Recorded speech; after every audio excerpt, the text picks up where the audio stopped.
Greetings, peeps. Today I will be trying to turn my dreams into stories. I will be summarizing each dream and explaining how I turned it into a story. Some are really good, and then some take a really wild turn from the source material. I think they're both good, but maybe that's because I made them. Okay, little thing here. I wrote a script, but I'm not using it right now. So if this is weird, that's why. Please excuse me. In the dream, there was this girl getting dropped off at this abandoned house. And when she got to the backyard of the abandoned house, there was a bunch of kids in the backyard that were like her age. And that was pretty much a dream, but there were some extra details, like people were being mean to her, and like then at the end of the dream she got picked up by a man, but we're not going to use those details. We're not going to use those details. I just decided to focus on the fact that all these children are in this abandoned house backyard. Like, why are they there? And I thought maybe it's allowed because this is a rite of passage. Like, they go to this place to go on a journey to prove their worth or something. And that's what the girl was doing there, because she just came of age and she's going to do the rite of passage thing. And I really liked that idea. Okay, I really liked it. Yes. But then I thought of, well, what's on the other side of this journey? Are they just going in circles back to their hometown? Like, no. And it's like, what if they're proving themselves so they can live in a dystopian city of paradise and stuff? And I was like, ooh, yeah. And that's the thing. And that's the thing I did.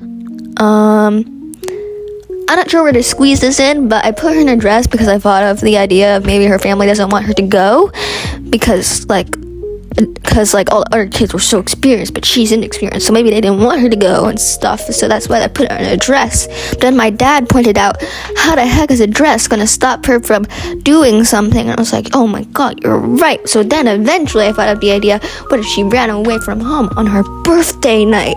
And then that's what I stuck with. And yeah, that's our girly pop. For a name, I originally chose Teeny, but that went to our second character. So for her name is Chris, which is short for something. But you're gonna learn what that something is. Just you're gonna learn. Anyways, here's my baby girl Chris. For our next character, I considered making her like a type of brute type of character, you know, to contradict Chris's cautious timidness and inexperience. But I decided to go the more spontaneous, eccentric, like witty route because, well, Chris is also none of those things. So for a character, I thought of someone who's like tough, like they know stuff about survival and stuff, but they're also pretty silly. And voila, La Teeny. I gave her cute little buck teeth because, well, I thought it was cute or something. She's very energetic, very witty. Like I said, she's also the runt of her family, and she's come out here to prove once and for all to her family that she is not the idiot they think she is. And yeah, that's Teeny, the little goober. They're both goobers, but she's more of a goober. This next dream was very, very dreamlike, way more than the last one. So in this dream, me and this other girl were getting dropped off at this building, this lobby that was clean, pristine, looked like nobody had ever touched it. There wasn't even furniture, there was only like a little desk and like some chairs. And off in the distance, there was like this staircase that was covered in shadows. So like you couldn't really see where it ended and what was up there and stuff. But the other girl was very optimistic about it and was like, come on, let's go. And I remember we climbed staircases and all that stuff, but eventually Dream Me just was like, I don't want to go anymore.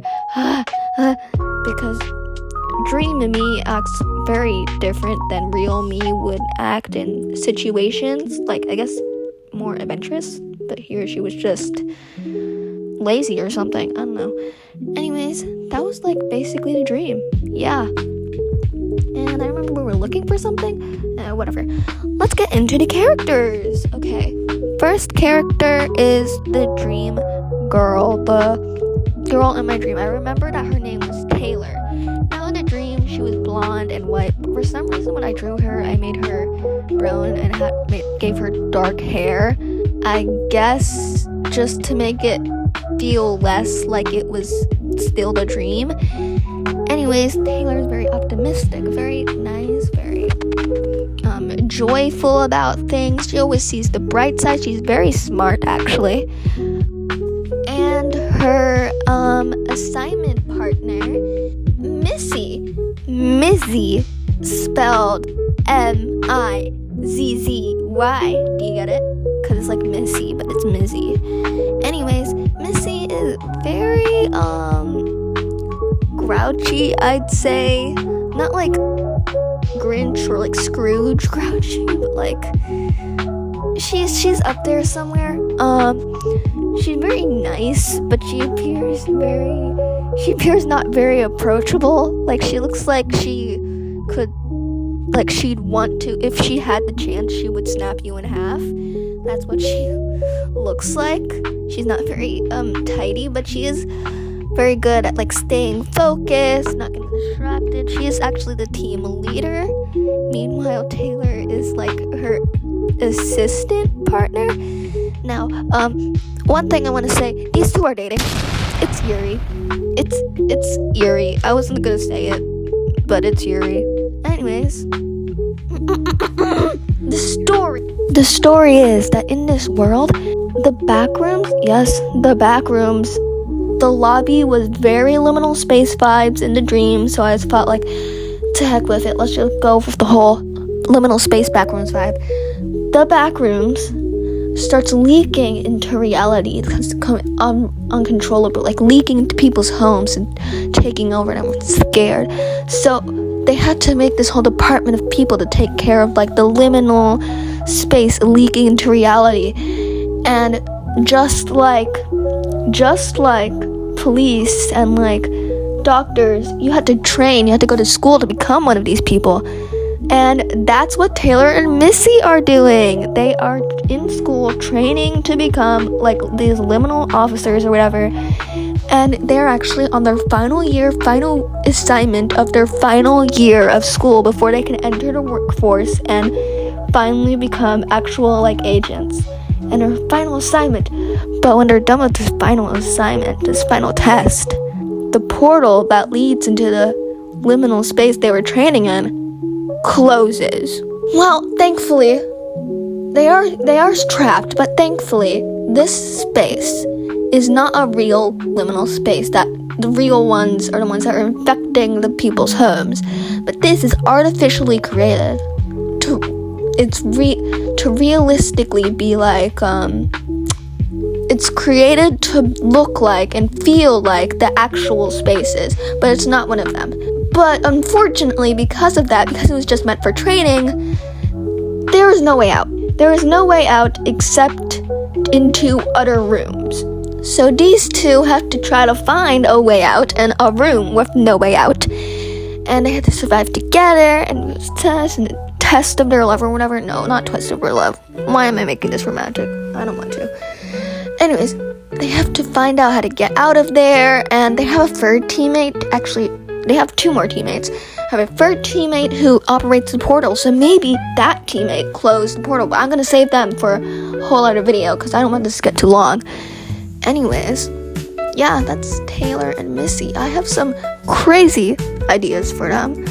Have crazy ideas. It's gonna be it might get disturbing at a point, but hey, all good stories are. Yeah. So that was me turning my dreams into stories. I hope you enjoyed it. I'll see you next time, peeps. Bye.